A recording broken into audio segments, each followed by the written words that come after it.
Let's talk about how to EQ an acoustic guitar now. So there are a couple problem areas in almost every single acoustic guitar that I want to pinpoint in this section just to make sure that, we kind of have a universal understanding of where these problem areas might be. However, keep in mind for whatever the creative goal is for a song, it might be different than what I'm showing here.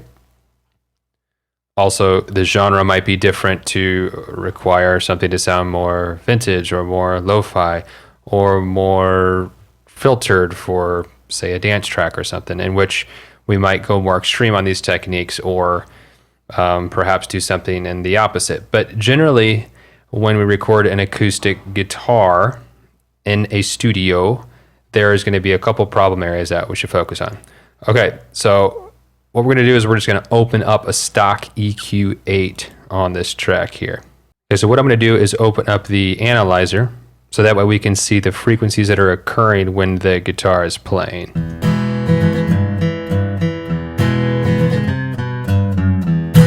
Okay, so some obvious areas of focus, first and foremost, is this low range down here.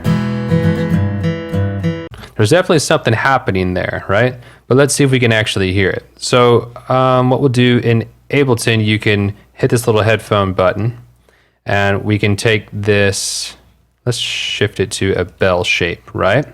So if you didn't know here, we have high pass filters, we have low pass filters, high shelf, low shelf, and we have a bell shape and a cut. So what we're going to use is just a bell shape for this. So I've got the headphone on, and then I can just push this button, and that is the only frequency range we're going to hear. So I can sweep. As soon as I let go, you hear the full range. Okay, I'm going to make the Q, which is the steepness or narrowness of that bell shape. I'm going to make it pretty steep so we can really hone in on a particular frequency range. The key here is let's see at what point we actually start hearing the low frequencies. So you need to get some headphones on or have some full range speakers for this to actually take effect. Don't hear much here. I can see energy, right? Starting to hear some. Starting to hear a little bit. Sounds like a bass drum. Okay, so right here, we can take a look. It's 81, about 80 hertz, right? So right at about 80 hertz, we start to have some energy.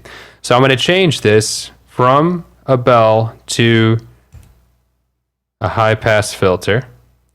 And then I'm going to narrow out the Q. You can double click it and it'll take it to its default setting. Let's go ahead and make this a very steep high pass, right? And I'm right at 80 hertz. Let's bring it down just a bit. I can bypass it.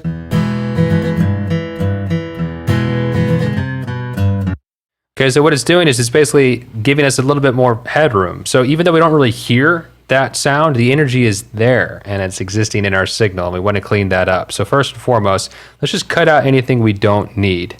Now, we don't want to go too high at this point where we're basically, altering the tonality of the guitar just yet. For example, if we went all the way up to say 200 hertz right there, we're losing some of that fundamental guts of the acoustic guitar. Now, stylistically speaking, if this were just acoustic guitar and voice, I'd probably leave a lot more of this low end in here. If it is going to be a full band mix, I would be much more liberal in how I cut the low end out of it because I don't want it to interfere with the bass guitar or anything like that. Right now, we're going to assume this is primarily just going to be voice and acoustic. Okay, so let's be conservative on this. All right, so we got that cut. Now, the next range to look at, actually, before we go into that, let me just mention that this is called subtractive EQ.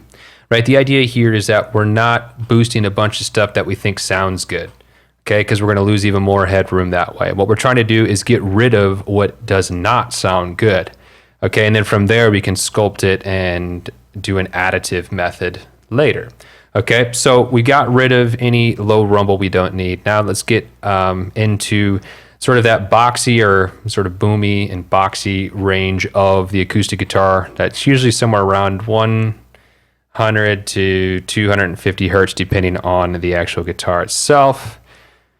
Okay, so we've got number 2, right? Frequency band number 2, and I have it set to a bell shape. Let's make the Q real narrow here as well. I'm going to go ahead and boost it up, and then let's sweep through.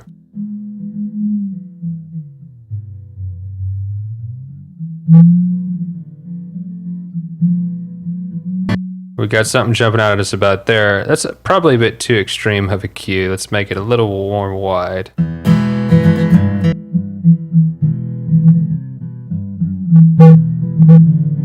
There's a lot of something happening right around 161.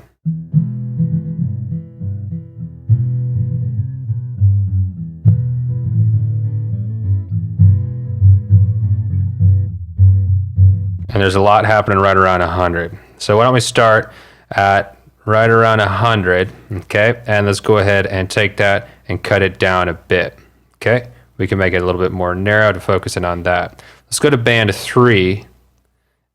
All right, and let's see if we can isolate the other part that was sticking out to us.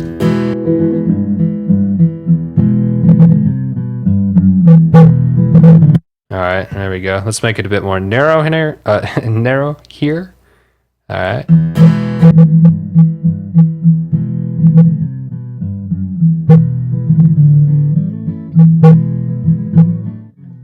All right, let's pull that down.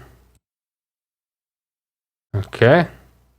So the overall shape is, it looks like somewhere from like 100 hertz, a little below, up to say 200 hertz. Like I was saying, that's that sort of boxy low range that we just need to control.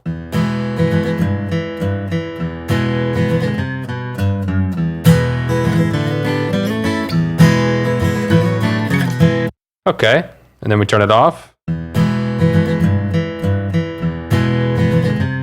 On. So not a lot of drastic changes. You know, the thing is, this guitar sounds good already that we don't need to do a lot. You know, you'll get some guitars that sound really boomy, really muddy, and need more drastic cuts in this range. But I think we're pretty good with here. We're getting a pretty good balanced sound already. Okay, now let's go into this sort of mid-range and see what we find. So let's use this frequency band 4. Let's, again, let's put it into a bell. And then let's boost. And let's make the Q more narrow. Okay, let's go sweeping around, typically around 1-2K. You might hear something that kind of rings, all right? Let's listen.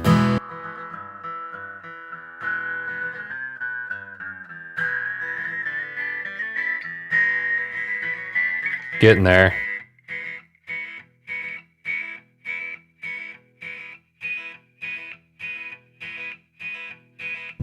Okay, so around that range, you start to hear something ring, right? Let's isolate it.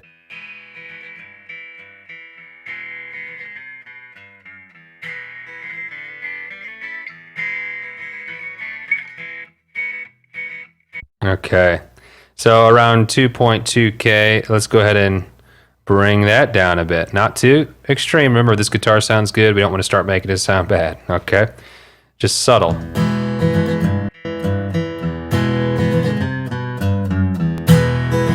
With it, or without it, or with that little cut in there. All right, sounding pretty balanced. Now let's go into our upper mid-range or our high frequencies.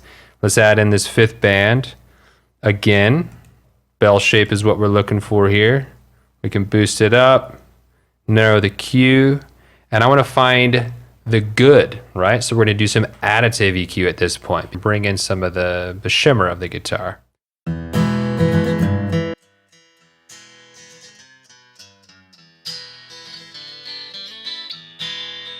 So right around here, it's still a bit ringy. Once we pass into 4K, there's some shimmer there, right? Once we go above 5K, it's a 6K, it's a little unnecessary.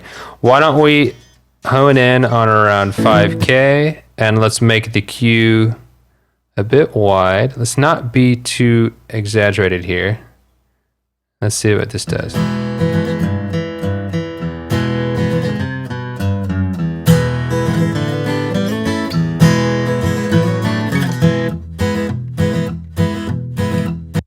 Okay, that's pretty good.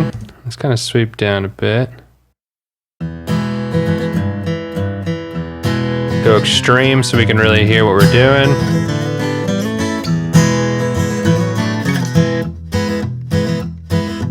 Right around there.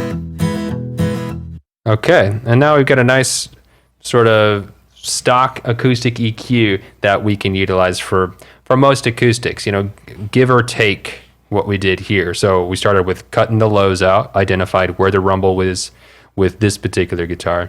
We then moved to the lower mids to get rid of that boxiness and the boominess, usually somewhere between 100 and 300. Then we found some of the harshness up in the mid-range toward the upper mid-range and reduced some of that. That might have some weird ring to it. And then we just brought some shimmer in, right? Let's listen one more time without it.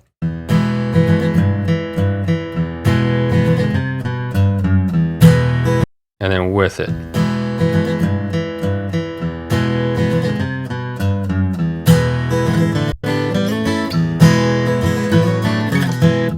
All right, so that's a good starting point for how to EQ an acoustic guitar.